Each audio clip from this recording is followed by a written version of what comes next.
로마 카톨릭이 두려워하는 벨푸어 선언을 살펴보도록 하겠습니다. 인용한 성경은 한글 킹제임스 성경입니다.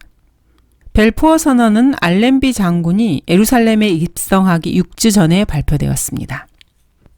친애하는 로드실드경, 국왕폐하의 정부를 대표하여 경에게 다음의 사항, 즉 유대 민족의 시오니즘의 열망에 찬성하는 내용의 선언문을 전달하게 된 것을 기쁘게 생각합니다. 다음은 내각에 제출해서 찬성을 받은 것입니다.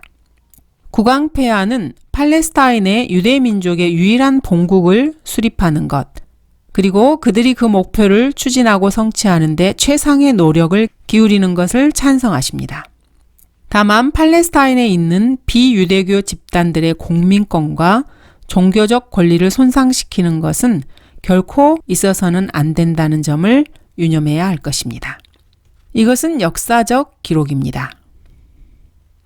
지난 50년간 아라파트가 기록하고 말한 모든 것들을 무효화시키는 역사적 기록입니다. 유대인이 팔레스타인 땅에 귀환했을 때 그곳에는 어떤 형태의 국가도 없었습니다. 팔레스타인에 살고 있었던 이슬람 교도들은 어떤 형태의 국가와 비슷한 모양도 세우지 않았습니다. 이것은 종교적인 신념이 아니고 역사적 사실입니다. 벨푸어 선언은 계속 이렇게 이어집니다. 유대인들이 다른 나라들에서 누리던 권리와 종교적 지위 또한 손상되어서는 안 될 것입니다. 이 선언문의 내용을 시오니스트 연방에 알려주기를 바랍니다. 그 당시 예루살렘 인구의 56%는 유대인이었고 44%가 아랍인이었습니다. 그래서 교황은 수백 달러를 들여서 오늘날 서안지구라고 하는 수천 에이커의 땅을 사들였습니다. 그걸 사서 이슬람 교도들에게 넘겨주고자 했던 것입니다. 그러면 유대 민족의 본국이 설립되더라도 이슬람 교도들이 그 땅에 거주하게 되는 것입니다. 이렇게 로마 카톨릭은 유대 국가가 팔레스타인 땅에 세워지는 것을 교묘하게 방해했습니다.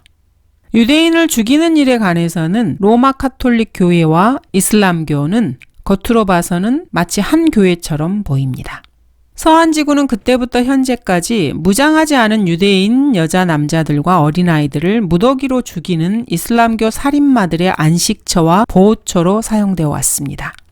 그리고 현재는 이슬람 살인마 군대의 집결지가 되었습니다. 로마 카톨릭에서 뿌린 씨앗들이 이렇게 무성하게 성장한 것입니다. 살인의 열매로 말입니다. 이스라엘의 회복과 관련해서 모르트케 마누엘 노아는 팔레스타인 땅에서 동물 제사가 재개되어야 한다고 주장했습니다. 그 땅을 개간하는데 수백 달러가 들 것이지만은 이스라엘 민족은 그 땅을 개간하려고 했습니다. 이들에게는 그러할 재정이 있었고 그럴 의사가 있었습니다. 이스라엘에게 그러한 재정적인 여유가 있었다는 것, 그것이 바로 문제였습니다. 유대인들은 돈을 많이 가지고 있었습니다. 독일 황제는 우리 중 누구보다도 유대인이 돈이 많은 것은 잘 알아, 이렇게 고함을 질렀습니다. 그래, 우리에게는 돈이 문제지만 유대인들에게는 돈이 아주 많지. 독일 황제는 이렇게 큰 소리를 쳤습니다. 아라비아의 페이잘 왕은 이러한 시오니즘 운동에 깊은 지지를 보냈습니다. 이슬람 교도가 이 일에 긍정적인 표현을 한 것입니다. 그는 이렇게 말했습니다. 우리는 모든 유대인의 귀환을 진심으로 환영하는 바이다. 유대인과 아랍인들은 사촌지간이 아닌가. 모두 함께 살 공간은 충분하다. 유대인들은 팔레스타인에 부와 지식을 가져올 것이고 이는 모두에게 유익이 될 것이다. 우리는 전적으로 유대인을 도울 것이다. 우리는 근동지방의 개혁과 부흥을 위하여 협력할 것이고 우리가 벌이는 이 두 가지 운동은 서로를 완성시키는 것이다. 유대민족의 운동은 국가주의적인 것이지 제국주의적인 것이 아니다. 시리아에는 양측이 공존할 공간이 충분하다. 100% 정확하게 맞는 말입니다. 제국주의적이었던 것은 항상 카톨릭이었습니다. 카톨릭은 종교를 빙자해서 전 세계 국민의 땅을 장악하려고 했습니다. 시오니즘은 한 민족이 정착할 한 조각의 땅을 갖기 위한 국가주의적인 운동입니다. 이 페이젤 왕은 사실 많은 정치인들과 교황들보다 더 똑똑하고 정직하고 사실에 입각한 정보를 가지고 있었습니다. 사실 이슬람과 카톨릭은 전혀 새로울 게 없는 종교적 신앙으로 가장한 정치적 운동입니다. 둘 다 자신의 신앙을 위해서 권력 정치, 암살, 살상을 일삼는 자들입니다. 카톨릭은 결코 한 나라에 국한된 적이 없습니다. 이슬람도 마찬가지입니다. 그러나 유대인의 경우에 유대교를 펴뜨리고자 노력은 했지만 2000년 동안 한 나라에서도 성공한 적이 없습니다. 영국의 직업 군인인 리처드 마이너츠 하게는 근동 지방에서 아브라함의 씨를 돕지 않을 경우에 어떤 일이 일어날지를 미리 예견하였습니다. 그리고 그의 말대로 되었습니다. 그는 이스라엘의 제일 큰 대적을 뉴스 미디어와 바티칸으로 꼽았습니다. 그는 또한 베르나도테, 트랜스 요단의 압둘라, 이집트 사다트 등의 암살을 예견했고 반유대 테러리즘이 끊이지 않을 것이라고 분명하게 말을 했습니다. 그는 인간의 본성과 각 인종의 특징을 열심히 연구하고 관찰했습니다. 그는 미국군과 영국군에서 유대인 병력을 증가시킬 것을 요청했습니다. 그리고 국제연맹이 팔레스타인을 유대인들의 유일한 본국으로 만들어야 한다고 생각했습니다. 또한 그는 국제연맹 내의 카톨릭 세력들에게 시내가 유대인의 것이라고 말했습니다. 그 이유를 다윗의 아들인 솔로몬 통치 때 이스라엘 해군이 그곳에 있었기 때문에 그렇다는 것입니다. 역사는 이를 100% 증명하고 있습니다. 그는 이스라엘이 부강해지는 것이 중동 지방에서 대영 제국의 위세를 강화하는 데 도움이 될 것이라고 말했습니다. 이 역시 맞는 말입니다. 분명히 그렇게 되었을 것입니다. 그러나 처칠은 이스라엘을 버리고 그들의 땅 3분의 1을 알라에게 주었습니다. 그 순간 영국은 중동 지방에 세워졌을 제국을 잃어버리게 됩니다. 그는 또 이렇게 말합니다. 유대인 국가는 전 세계에 반드시 필요하다. 이스라엘이 완전한 국력을 갖추고 예루살렘이 재건되며 성전이 회복되어야 할 때이다. 그때의 거룩한 땅은 전 세계의 영적 중심지가 될 것이다. 독일인이었던 한 영국 군인의 입에서 나온 말입니다. 성경대로 믿는 그리스도인의 입에서 나오는 말이 결코 아닙니다. 역사를 올바르게 바라볼 줄 아는 한 군인의 입에서 나온 말입니다. 성경은 이렇게 말씀하십니다. 마지막 날들에 주의 전의 산이 산들의 정상에 세워질 것이요 작은 산들 위에 높아지리니 모든 민족들이 그곳으로 몰려들 것이라. 많은 백성이 가며 말하기를 너희는 오라 우리가 주의 산에 야곱의 하나님의 전에 올라가자. 그리하면 그가 그의 길을 우리에게 가르치실 것이며 우리는 그의 길에서 행하리니 이는 율법이 시온에서 나오며 주의 말씀은 예루살렘으로부터 나올 것임이라 하리라. 그가 모든 민족들 가운데서 심판하시며 많은 백성을 책망하시리니 그들이 자기 칼들을 두들겨서 보습을 만들며 자기 창들을 두들겨서 낫을 만들 것이요 민족이 민족을 대적하여 칼을 들어올리지 아니할 것이며 그들이 더 이상 전쟁을 배우지 아니하리라. 오 야곱의 집아 오라 우리가 주의 빛 안에서 행하자. 전 지구적인 화평이 이스라엘 즉 야곱의 집을 통해서 이루어질 것입니다. MH는 계속해서 이렇게 말을 합니다. 나는 유대인들을 많이 만나보았다. 동양인인 유대인들의 외모는 섬나라에 사는 영국인들의 눈에는 못생겨 보인다. 물론 고약한 유대인들도 많이 만났다. 고약한 그리스도인들이나 고약한 이슬람교도를 많이 만났던 것과 같다. 그런데 유대인들의 특징 중에서 현저한 것은 굴하지 않는 인내력이다. 유럽인들에게 유대인들이 불쾌하게 보이는 것은 동양식의 말이나 행동 때문일 것이다. 그는 또한 이러한 질문을 했습니다. 그리스도를 십자가에 처형한 것이 왜 그렇게도 큰 문제가 되는 건가? 순수한 유대인이었던 예수 그리스도가 이방 로마인에 의해서 사형을 언도받았는데 말이다. 그의 이 말은 참으로 큰 폭탄 선언이었습니다. 이집트, 시리아, 이라크, 팔레스타인들이 모여서 아브라함과 그의 자손들에게 약속된 땅 문제를 거론할 때 그들은 그 경계선을 정확하게 알지 못했습니다. 성경에 나오는 팔레스타인의 경계가 어딘지 물었을 때 영국 수상이었던 로이드 조지는 단에서부터 부엘세바까지라고 대답했습니다. 그러나 솔로몬 왕국의 경계선이 시내에서부터 유프라테스 강까지였다는 점을 간과한 대답이었습니다. 하나님께서는 아브라함에게 무조건적인 언약으로 올레의 땅을 주셨습니다. 솔로몬 왕국의 경계선보다 더 큰 땅을 말입니다. 창세기와 출애굽기에 따르면은 이스라엘의 땅은 호렙의 시내산에서부터 유프라테스 강 옆 하란까지입니다. 여기에는 트랜스 요단, 아라파트의 서안지구, 골란고원, 레바논, 다마스커스, 바산, 길르앗도 다 포함이 됩니다. 또 다윗은 동안지구의 암몬과 모압까지도 전부 다 제압을 했습니다. 그래서 트랜스 요르단 전체가 이스라엘의 것입니다. 민수기와 신명기에 따르면 그렇습니다. 윈스턴 처칠이 하나님의 책에 기록된 하나님의 말씀을 무시하고 이스라엘에게 그 땅을 주기를 거부했을 때 영국은 해가 지기 시작했습니다. 전 세계를 제패한 제국들로 하여금 석양길로 가게 만드는 법은 아주 간단합니다. 성경을 닫혀진 채로 읽지 않고 아무도 믿지 못하고 그냥 가만 놔두면 되는 것입니다. 성경은 땅 위에서 모든 무생물처럼 거기 그렇게 그대로 있으면서도 이스라엘과 그 원수들의 운명을 좌지우지할 수 있는 바로 그런 책입니다. 앞으로도 성경은 그렇게 할 것입니다. 성경의 문외한들만 헤매는 것뿐입니다. 성경을 모르는 사람들은 거짓말장인들입니다. 그들이 알건 모르건 간에 하나님께서 성경에 기록해 놓으신 것과 다른 말을 하는 사람들은 모두가 다 거짓말을 하고 있는 것입니다. 그들이 모르고 있을 뿐입니다. 하나님은 참되시나 사람은 모두가 다 거짓말장인 것이 바로 여기에 있습니다. 그 이유가 바로 여기에 있는 것입니다. 이 와중에 바티칸을 대표한 한 추기경이 실제로 이슬람 세력을 단합시켜서 유대인들을 대적하기 위해서 그곳에 보내졌습니다. 정치적인 문제로 간 것입니다. 말로는 그들을 보호하기 위해서 갔다고 말합니다. 바티칸이 시오니즘에 강경하게 반대한다는 것은 사실 잘 알려진 사실입니다. 이때 한 프랑스인과 한 영국인이 비밀 협정을 맺었습니다.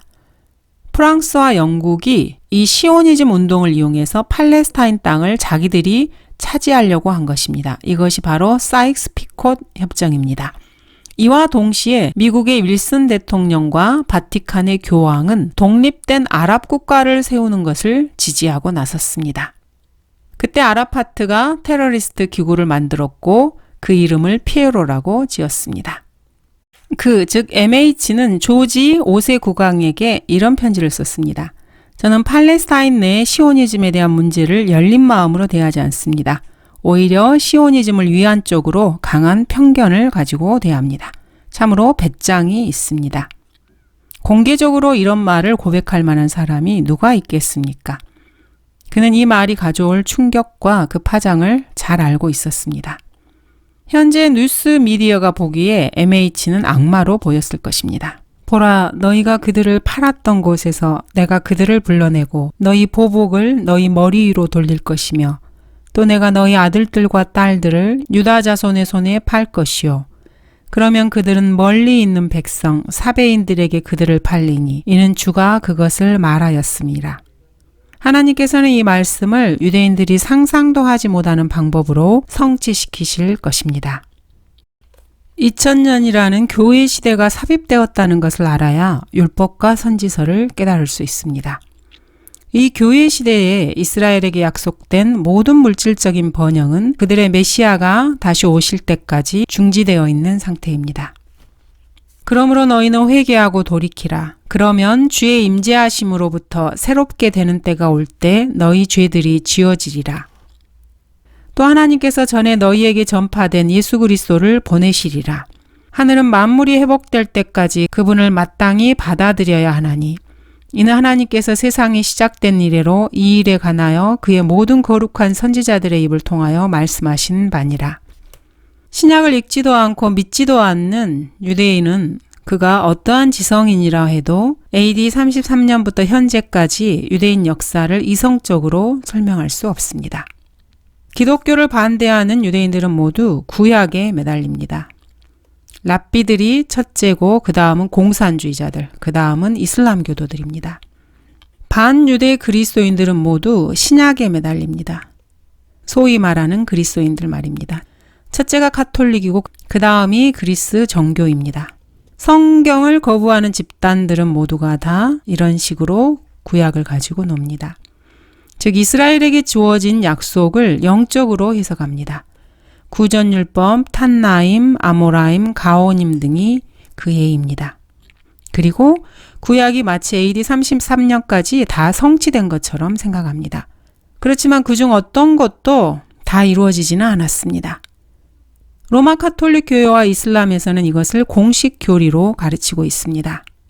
성경적으로 말하자면 지구상에서 가장 큰 두 종교 집단, 즉 로마 카톨릭 교회와 이슬람은 하나님께 자기들 종교를 멸망시켜 달라고 간절히 기도하는 것과 같습니다. 하나님께서는 기꺼이 그렇게 해주실 것입니다. 성경 기록에 따르면 그렇습니다. 유대인에게 주어진 약속들은 실제로 성취될 것입니다. 시온 장로 의정서는 사실 그 전제로 글을 시작하고 있습니다. 유대인들은 이 시대, 즉 교회 시대에 이 약속들이 이루어 나가야 한다고 주장을 펴는 것입니다. 그러나 이 시대 마지막에 유대인 혈통에서 가짜 메시아가 반드시 등장해야만 합니다. 즉 적그리스도가 등장해야 하는 것입니다. 너는 그들과 함께 매장되지 못하리니 이는 내가 내 땅을 멸망시켰고 내 백성을 죽였음이라. 행악자들의 씨는 결코 명성을 얻지 못하리라. 내 땅이라는 말은 멸망의 아들이 유대인이라는 것을 보여주는 것입니다. 유다 이스카리ot과 같은 모압 출신 시리아인, 그가 바로 적그리스도입니다. 이렇게 성경은 적그리스도의 출현을 예언하고 있습니다.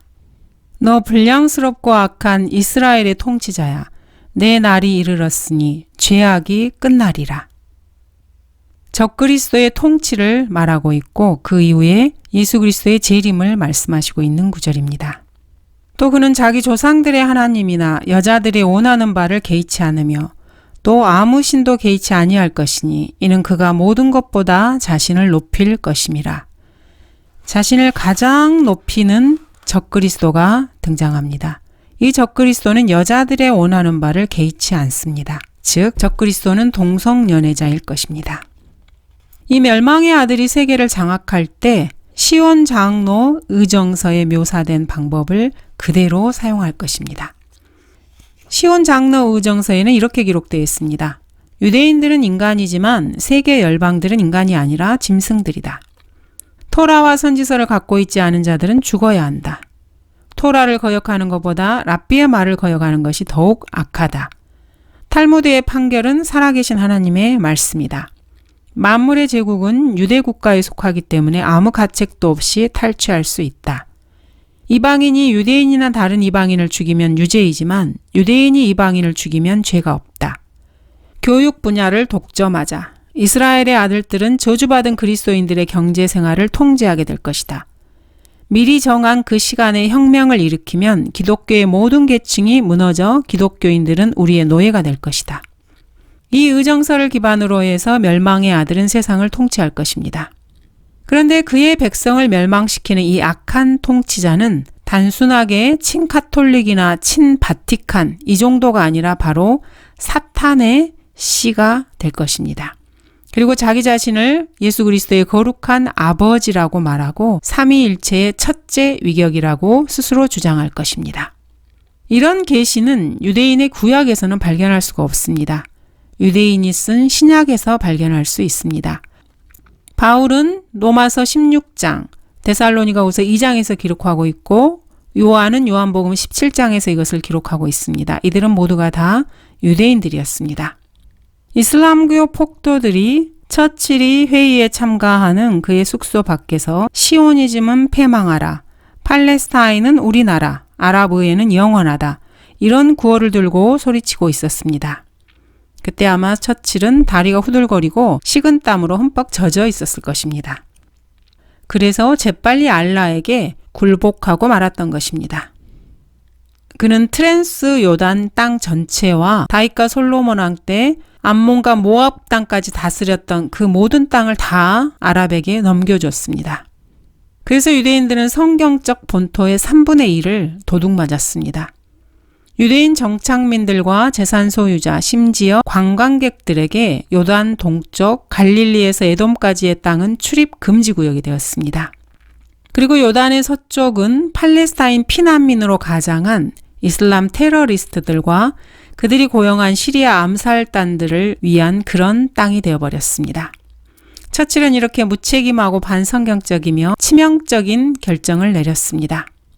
그로 인해서 그 이후에 팔레스타인 땅에서는 4번의 전쟁이 일어났습니다. 그렇게 해서 비무장한 여자와 어린아이들을 포함한 수백 명이 목숨을 잃었습니다. 사실 미디어는 이런 식으로 우상을 만들어냅니다. 실제적으로 말한다면 이런 정치인들은 사실 수천 명의 유대인과 이슬람 교도들을 살해한 범죄 행위를 저지른 것과 같습니다. 법을 준수하는 시민들에게서 무기를 몰수함으로써 살인율이 50%에서 300%까지 증가하게 만든 캐나다와 오스트리아의 국회의원들과 같이 사전 종범입니다. 이렇게 처칠은 하나님께서 모든 민족들에게 마시게 할 떨리는 잔을 예비한 장본인이 되어버렸습니다. 이 잔은 BC 500년에 세상 모든 나라들을 한 방에 멸망시키기 위해서 마련된 잔입니다. 이 민족들은 BC 800년에 이미 하나님 보시기에 헛것보다 못한 존재들이었습니다. 그래서 전능하신 분께서는 이 민족들이 왜 멸망하여야 하는지, 어떻게 멸망하여야 되는지 자세하게 설명조차 하지 않으셨습니다. 보라, 주께서 땅을 공허하게 하시고 황폐케 하시며 뒤집어 엎으시고 그 거민들을 멀리 흩으시니 오 땅의 거민들아, 두려움과 함정과 올무에 내가 임하였도다. 두려움의 소리로부터 도망친 자는 함정에 빠질 것이며 또 함정 가운데서 올라온 자는 올무에 걸리리니 이는 높이 있는 창문들이 열리고 땅의 기초들이 흔들림이라. 그날에 주께서 높은 곳에 있는 높은 자들의 군대와 땅의 왕들을 벌하시리라. 이스라엘의 주 하나님이 내게 이같이 말씀하시니라. 너는 내 손에 있는 진노의 포도주 잔을 받아서 내가 너를 보내는 모든 민족들로 마시게 하라. 그러면 그들이 마시고 비틀거리며 미치리니 이는 내가 그들 가운데 보낼 칼을 인함이라. 모든 왕 한 사람 한 사람과 지상에 있는 세상의 모든 왕국들로 마시게 하였느니라. 세사왕은 그들 뒤에 마시리라. 소리가 땅 끝까지 이르리라. 이는 주가 민족들과 다투며 모든 육체들을 심판하며 악한 자들을 칼에 넘겨줄 것임이라. 주가 말하노라. 그날에 주의 사륙이 땅의 이편에서 땅의 저편 끝까지 이르리니 그들은 애도도 받지 못하며 모아서 묻히지도 못하며 땅 위에서 똥이 되리라. 보라, 사람들이 유다와 예루살렘을 포위할 때 내가 예루살렘을 주위의 모든 백성에게 떨리는 잔이 되게 하리라. 그날에 내가 예루살렘을 모든 백성에게 무거운 돌이 되게 하리라. 비록 세상의 모든 백성이 그것을 치려고 함께 모일지라도 그 돌을 드는 자들은 모두 산산이 부서지리라. 그날이 오면 내가 예루살렘을 치러 오는 모든 민족들을 멸하고자 하리라. 세상은 율법과 선지서를 전혀 알지 못했습니다. 다 덫에 걸린 것입니다. 하나님께서는 이런 정치인들이 회담하는 그 탁상 한가운데 스가랴의 떨리는 잔을 올려두셨던 것입니다. 보라, 사람들이 유다와 예루살렘을 포위할 때 내가 예루살렘을 주위의 모든 백성에게 떨리는 잔이 되게 하리라. 전쟁이 끝나자마자 미디어의 우상인 처칠은 또 전쟁을 원했습니다. 그리고 원하는 대로 전쟁을 하게 되었습니다. 주 예수 그리스도에 따르면 그는 어리석은 자였습니다. 유엔의 해외원국들, 그렇게 많은 자들이 그렇게 적은 자들, 몇 명의 정치인들 때문에 그렇게 많은 것을, 즉 생명과 권력을 잃었던 적은 없었다. 성경을 모르고 믿지 않는 자들에게는 올무와 덫이 있을 뿐입니다. 그것은 한 개인이나 가정, 국가 모두에게 적용되는 말씀입니다. 감사합니다.